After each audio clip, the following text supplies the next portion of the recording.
My mom had me when she was 17 years old, and she was still in high school in Albuquerque, New Mexico, and this is in 1964. I can assure you that being a pregnant teenager in high school was not cool in Albuquerque, New Mexico at that time. And so it was difficult for her. My grandfather went to bat for her when they tried to kick her out of school, and you know, they're incredible. So the gift I had is I had this incredible family. I spent an unusual amount of time with my grandparents, and especially with my grandfather on the ranch. So he had a ranch in South Texas, and I would spend my summers there from age 4 to 16. And when I was 4, they were taking me for the summer to kind of give my parents a break. You know, sort of, because they were so young, and it was useful. I was a handful, I'm sure. And anyway, he created the illusion for me when I was 4 years old that I was helping him on the ranch, which of course could not have been true, but I believed it. And then by the time I was 16, of course, I was actually helping on the ranch. But that attitude of my grandfather's was but he was full of wisdom. He said, you're gonna figure out one day that it's harder to be kind than clever.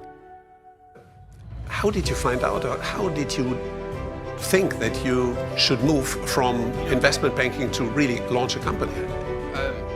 I think I'd always wanted to do it, even since I was a kid. Had the idea, one of the people who every time I look at something, it looks like it could be improved. You know, there's something wrong with it, so I go through it like, wow, how could this restaurant be better? And so I've always had that kind of idea. Mackenzie, you know, she had married this stable guy working on Wall Street, and a year after we got married, I went to her and said, I want to quit my job, move across the country, and start this internet bookstore.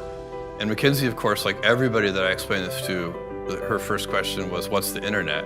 Because nobody knew. This is 1994. The wake-up call that led to starting Amazon.com was finding that web usage in the spring of 1994 was growing at 2,300% a year. And things just do not grow that fast. It is true, you know, she's a big reader, I'm a big reader, but that's not why I picked books. I picked books because there were more items in the book category than any other category, and so you could build universal selection. There were 3 million in 1994 when I was pulling this idea together. The 3 million different books active and in print at any given time, and the largest physical bookstores only had about 150,000 different titles.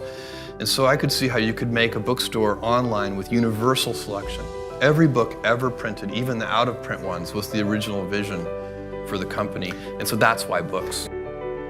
And when did you know that Amazon is going to be something way bigger than just a bookstore?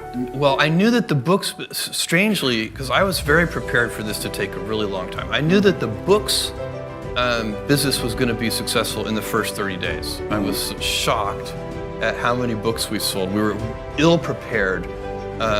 You know, we had only 10 people in the company at that time, and most of them were software engineers, and so everybody, including me and the softwares, were all like packing boxes.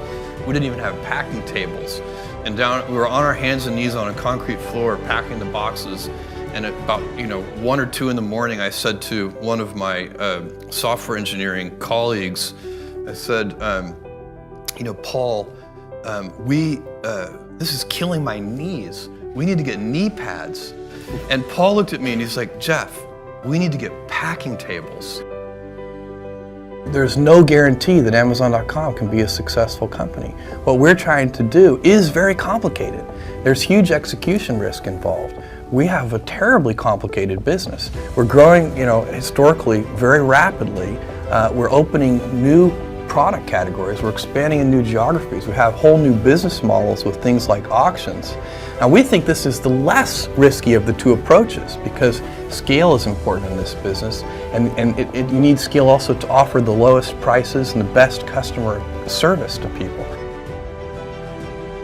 But we've had a lot of kind of dramatic events. I remember early on, we only had 125 employees when Barnes & Noble, the big United States bookseller, opened their online website to compete against us, barnesandnoble.com. We'd had about a 2-year window. We opened in 95, they opened in 97.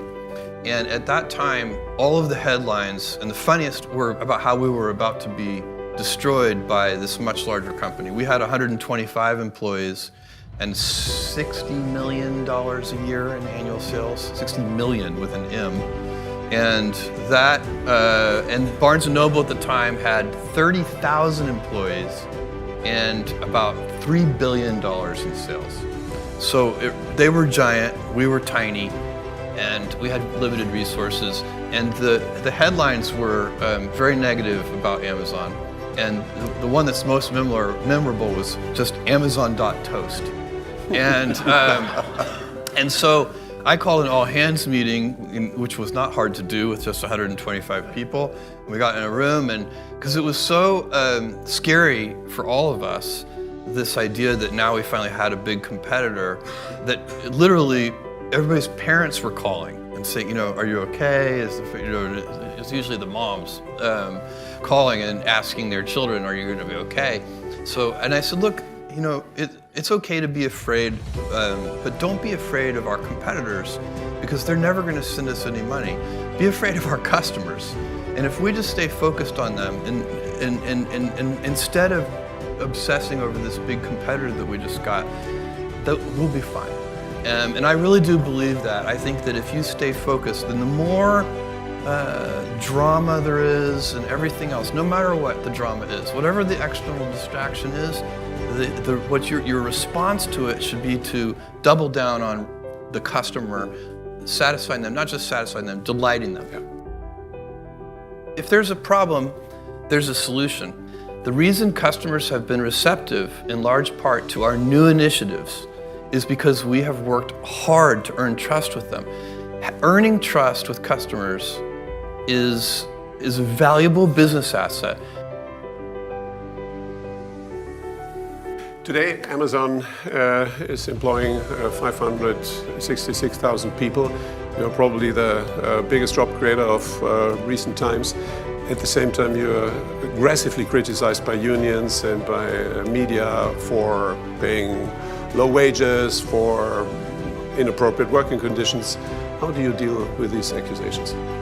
Well, first of all, when any criticism, my approach to criticism and what I teach and preach inside Amazon is, when you're criticized, first look in a mirror and decide, are your critics right? Mm-hmm. If they're right, change. If you're going to do anything new or innovative, you have to be willing to be misunderstood. If you can't afford to be misunderstood, then for goodness sake, don't do anything new or innovative.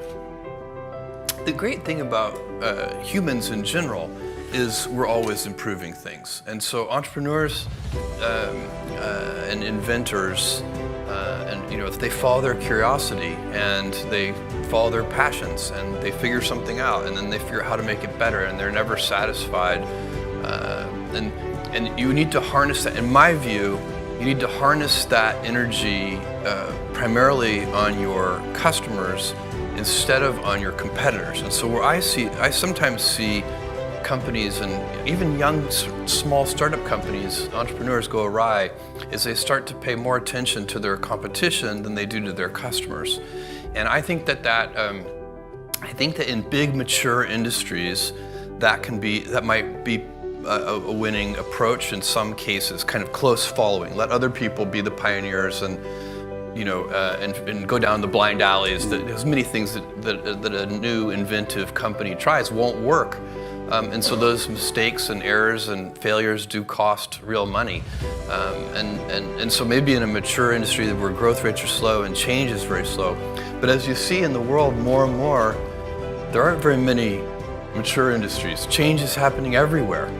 We see it in the automobile industry with self-driving cars, but you could go right down the line of every industry and you would see it. And I think that when you think about the things that you will regret when you're 80, they are almost always the things that you did not do. They are acts of omission.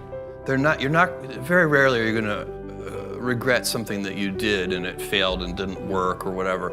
But the acts of omission, the thing, it's not, and again, I'm not just talking about business things. It's like, I loved that person and I never told them. And then, 50 years later, you'd be like, why didn't I tell her? Why didn't I go after it? So that's the kind of life regret that is very hard to be happy about when you're telling yourself in a private moment that story of your life.